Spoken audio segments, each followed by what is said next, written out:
Okay, so what we're going to do now is we're just going to start on the lower torso region and just kind of see what we can come up with and kind of play with. Right now what I'm doing is I'm just kind of labeling all my different layers and just kind of organizing our Photoshop document.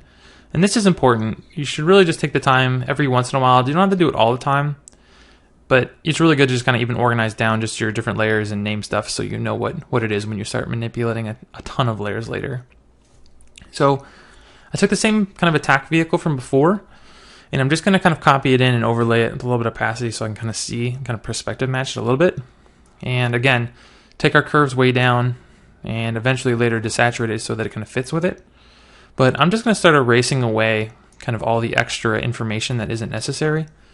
I just know I'm not going to use the tires or anything like that, so I'm just going to come in here and kind of paint away the information that I don't need. So delete all that stuff.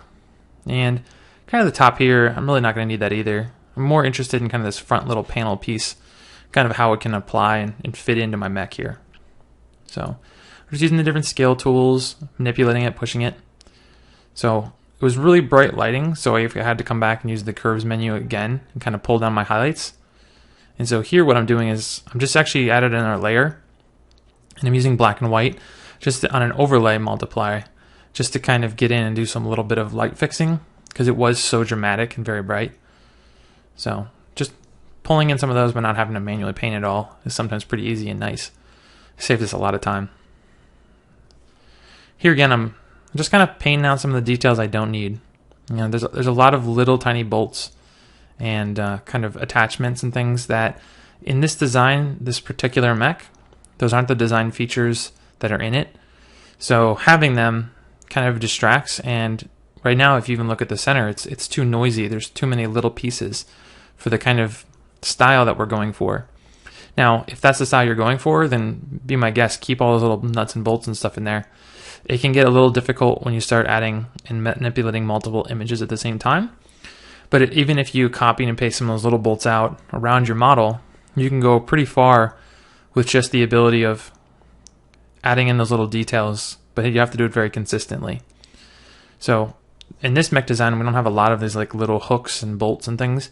So I just use a standard brush, nothing fancy, and we just color pick and just start painting out the information that isn't really necessary. And I'm really just trying to find interesting panels, you know, things that might not be there. By just adding a simple, you know, a highlight or a shadow instantly makes certain things pop out and other things, you know, recede. So this side panel here was actually flat, but just trying to add a little bit of shadow and form in there gives me something that wasn't there before. So trying to see here on the corner, there's a couple little layers I can just kind of play with. Here I really wasn't happy too much with just the overall perspective on the piece. So just getting in there and actually manipulating just the perspective at any time is really important.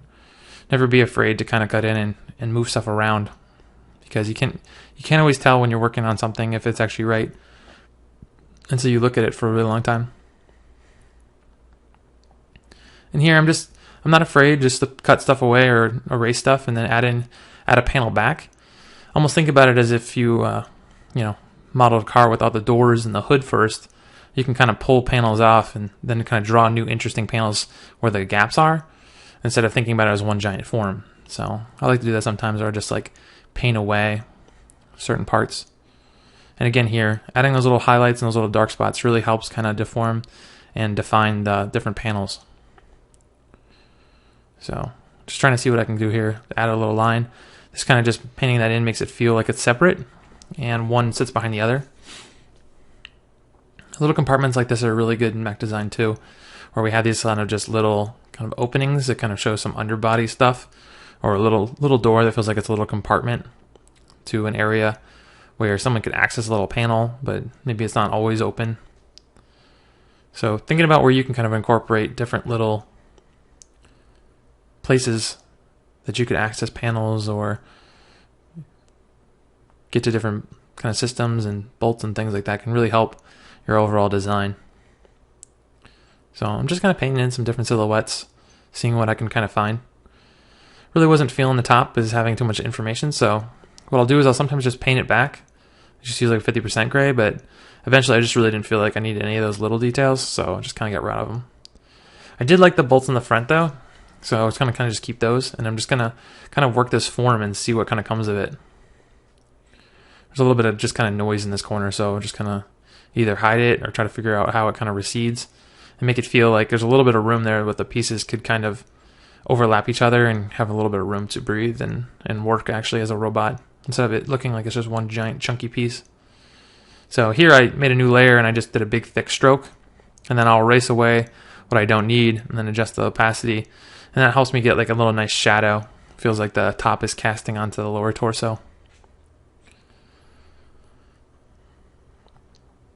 Here I'm just refining some of the little panels, trying to make stuff feel like it goes together. So you can see that highlight from the upper chest. I drew a little highlight just to kind of bring it down in.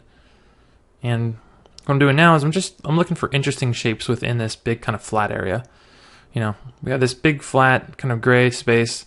It's not really doing anything for me. It's kind of very uninteresting.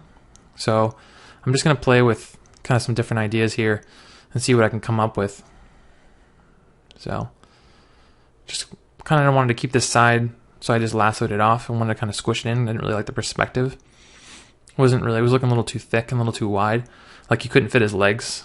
Like it would be too wide in his crotch. He wouldn't be actually able to move his legs.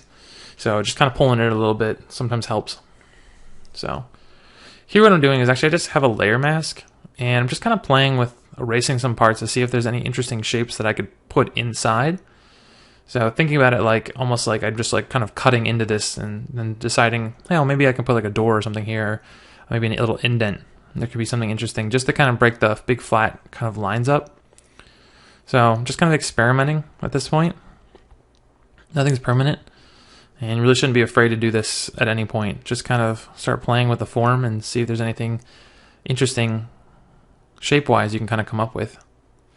So really didn't like that. It just wasn't working. It felt kind of weak and kind of uninspired. So just morphed it some more. Just try to give it a little bit more of an interesting line as well. It was so flat and so straight, it felt very dead. Just kind of like this big hunking weight of nothing. It served no real purpose. So even kind of bending it and skewing it a little bit in a more organic shape. So having the bottom of that lower torso have a little bit of bend in it can really help kind of just alive and bring some life into your design, where it might just feel very static and like it couldn't move. I figure that area as well might want to have a little bit of a kind of a nice fun curve to it, just because it needs a little bit of clearance for underground and stuff. Came back to the chest for just a minute here. Just decided like I can jump around a little bit, just trying to see if there's anything interesting. It wasn't really reading well for me. I wasn't super happy with it, so just coming back in and kind of working it out, seeing what we can find. And here I just kind of masked it, just to give me a little bit of highlight. It was reading really flat, so I thought just giving a little bit of material definition and shape definition can really help. And again here, just painting a little bit of black around the outside and then painting it back away so it's not so thick. So you can paint it in thicker, then just kind of come over it with a color that matches the surrounding surface. What this will do is it really will just kind of help make the outside of the body kind of read a little bit better. And at this point, the silhouette leg wasn't really doing any good for me. So just getting out of the way so I can kind of see a little bit better what's actually going on, so I can start experimenting with just different shapes and ideas and see if anything works here. Just cutting away little pieces, little 45s, and making stuff try to feel a little purposeful, but eventually just didn't really feel like it was working. So don't be afraid if you ever hit that where something's not working, so you just go in and edit it out and change it. So cutting in more panels. I define these as like medium-sized details. So what we did is originally we kind of defined the large form, like kind of how it takes up the majority of the space. And now what I'm doing is I'm coming through and trying to find interesting shapes to kind of either cut away or add to give the object, this like lower torso, just a more interesting shape overall. You know, we could have left it as this giant big boxy like crotch piece, but really it wasn't going to do us any justice, and it didn't really look that great. So coming in and playing with some of these ideas where we just start taking our box and just start cutting corners off, or you know, adding little cubes to it, or you know, different panel lines. All those things are super helpful to just make more interesting design overall. Even though we started with a more simple shape, it just got us thinking in a more kind of less linear way, where we had to make this shape the first time. So just coming in here, I just made a little selection and adjusted over. The perspective was just a little off for me, and I wanted it a little bit wider. So I'll just kind of come in and clean it up and get rid of some of this kind of extra little overstroke. And again, just a little bit of cleanup work.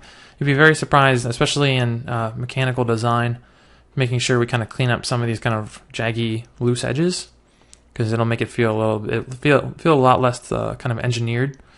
So coming back through and kind of painting in some of this stuff and cleaning up, giving nice sharp lines, can really go a long way.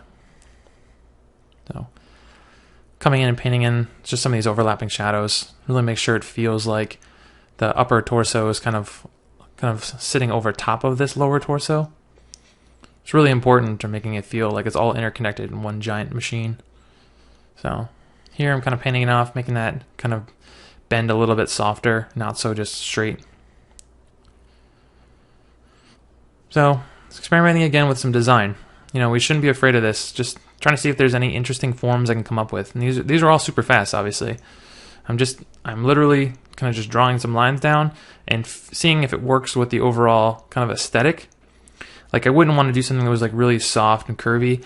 Like, the only element that's kind of like that is a little bit in his chest, but everything else is pretty chunky and got this little bit of an angular look to it. So I'm trying to find a design that kind of like enhances the overall kind of look and fits with the theme. And this guy's a little bit more machined. He's not very alien in design. So here what I'm doing is I'm actually just trying to like kind of make like a panel line, and I'm actually just doing a soft overpaint to kind of fade it away so it's not so much in your face. And then here I was playing with the idea that maybe it's not one continuous kind of panel that's cut in. Maybe they're like two panels and they're just separated. So we have these like little kind of dents in the surface that kind of recede, just give us something interesting. Where we had one just giant flat piece of metal, we now have something of interest.